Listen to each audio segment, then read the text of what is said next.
What if solitude wasn't a burden, but the ultimate path to strength and clarity? Centuries ago, Miyamoto Musashi, a legendary samurai, asked a powerful question. How do we master not just our craft, but our own minds? The answer came in Dokkodo, his final work written just days before his death. In it, Musashi distilled his life's wisdom into 21 timeless principles, revealing how solitude can be a source of strength, clarity, and purpose. By the end of this video, you'll discover how Musashi's philosophy of solitude can help you live boldly, authentically, and with unshakable purpose in the chaos of the modern world. Miyamoto Musashi's name has become legendary, not just for his unmatched skill with a sword, but for his journey to master himself. Born in 1584, Musashi grew up during Japan's Warring States period, a time of chaos and constant conflict. His world was shaped by violence, and by the age of 13, he had already fought and won his first duel. This was no simple challenge, it was a battle of life and death, and it set the tone for the extraordinary path he would follow. Over the years, Musashi became a name feared and respected across Japan. He fought over 60 duels and never lost, but his victories were about more than skill. They came from discipline, sharp thinking, and a focused mind. Musashi chose a path unlike most samurai. He became a ronin, a masterless warrior. This wasn't out of failure, but independence. By walking alone, Musashi freed himself from the rules and expectations of society. He didn't serve a single lord or cling to material comforts. Instead, he dedicated his life to improving his skills and understanding himself. After each duel, Musashi would withdraw into solitude. These weren't times to relax or celebrate. They were times to reflect and grow. He studied his own actions, questioned his decisions, and refined his strategies. In the last days of his life, Musashi poured his wisdom into a short but powerful work called Dokkodo, which means the way of walking alone. He wrote it in a quiet mountain cave in 1645, not for fame, but as a parting gift to his disciple, Tarao Maganojo. These 21 principles were Musashi's way of sharing everything he had learned about living with discipline, purpose, and independence. For Musashi, solitude was not about running away from people or society. Instead, it was about carving out space, both mentally and physically, where he could focus and grow. Solitude gave him the clarity to reflect on his victories and failures, sharpen his skills, and better understand his own nature. One of Musashi's key teachings is do not seek pleasure for its own sake. He's not saying you should avoid joy or happiness, but that chasing after quick, temporary pleasures like buying a new gadget, indulging in fancy meals, or scrolling endlessly on social media often leave us feeling empty. These things might feel good for a moment, but they rarely bring lasting satisfaction. Another important idea from Musashi is do not, under any circumstances, depend on a partial feeling. Think about how often we let emotions like anger, excitement, or even fear push us into making quick decisions we regret later. Maybe you've sent a text in the heat of the moment or said yes to something because you felt pressured. Musashi's point is clear. Emotions are temporary and can cloud our judgment. He encourages us to pause, reflect, and think things through. When we make decisions based on clarity instead of impulse, the outcomes are more likely to reflect who we are and what we truly want. One of the most transformative teachings in Dokkodo is do not hold onto possessions you no longer need. At first, this sounds like advice about decluttering your home, and in some ways it is. But Musashi takes it further. He's asking us to release everything that weighs us down, not just physical items, but emotional baggage, toxic relationships, and even unproductive habits. Holding on to these things only clutters our lives and holds us back. By letting go, we create room for new opportunities, fresh ideas, and personal growth. Do not fear death is one of Musashi's most profound teachings. It's not about being morbid or fixated on morality. Instead, it's about living courageously.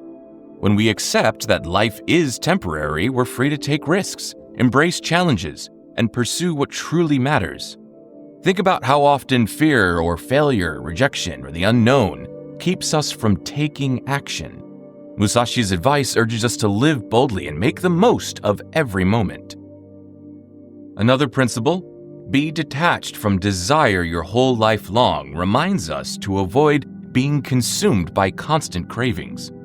Whether it's wanting the latest gadget, a bigger house, or more recognition, always yearning for more can leave us feeling restless and unsatisfied.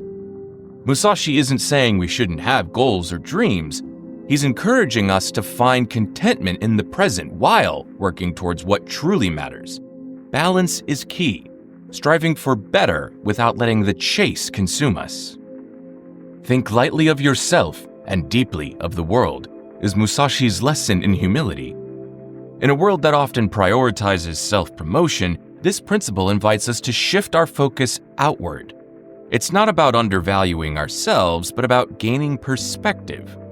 When we pay attention to the world around us and step outside our own egos, we build empathy, understanding, and stronger connections. This broader view enriches our lives and makes us more in tune with those around us.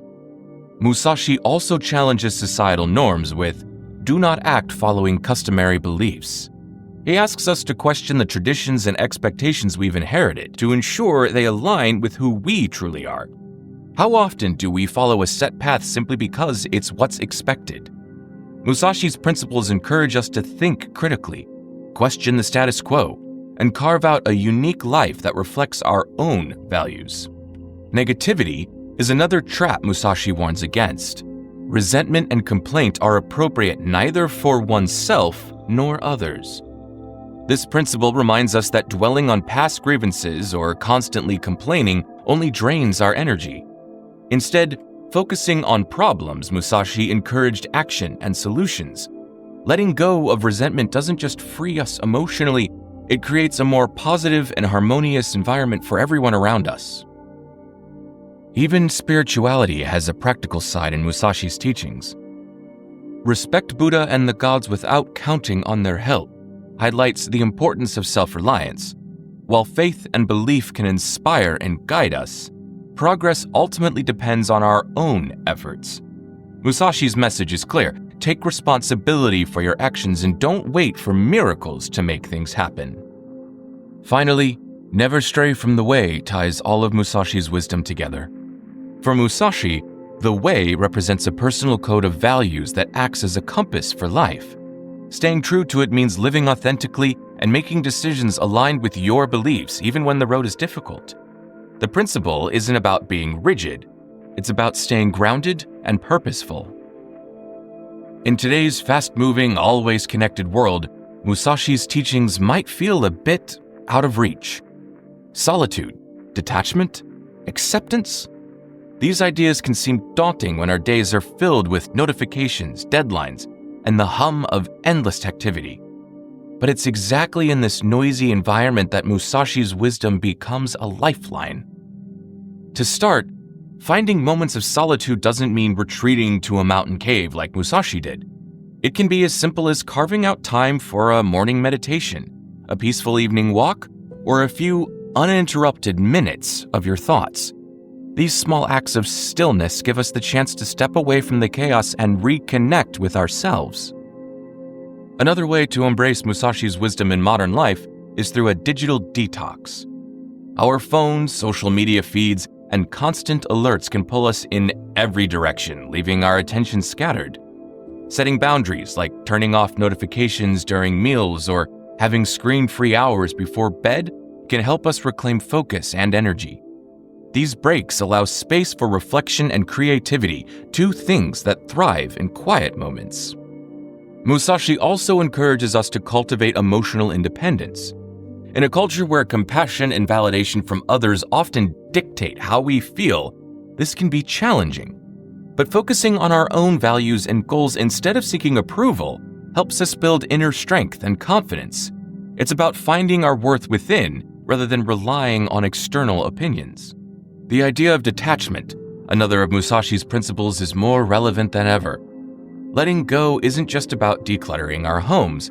It's about releasing emotional baggage, unhelpful habits, and relationships that weigh us down. This kind of decluttering makes room for what really matters: personal growth, meaningful connections, and pursuing our passions. But let's be honest, choosing solitude and detachment isn't always easy. It often means stepping away from the crowd, which can feel lonely or even counterproductive. In a society that celebrates constant interaction and productivity, solitude is sometimes misunderstood as isolation or indifference. Musashi's teachings remind us that solitude is neither of these things. Loneliness is unchosen disconnection. Solitude is a deliberate choice. It's the act of stepping back to reflect, realign, and refocus. Far from disconnecting us from the world, solitude enhances our ability to contribute to it. By listening to our own thoughts and values, we strengthen our personal growth and improve our relationships with others. So the next time you feel overwhelmed by the chaos of life, ask yourself, are you avoiding solitude or embracing it? Musashi's Dokkodo reminds us that mastery isn't something we stumble upon. It's something we cultivate through reflection and deliberate action. If this philosophy resonates with you, don't forget to like this video and subscribe to our channel for more explorations of timeless wisdom and the art of living authentically.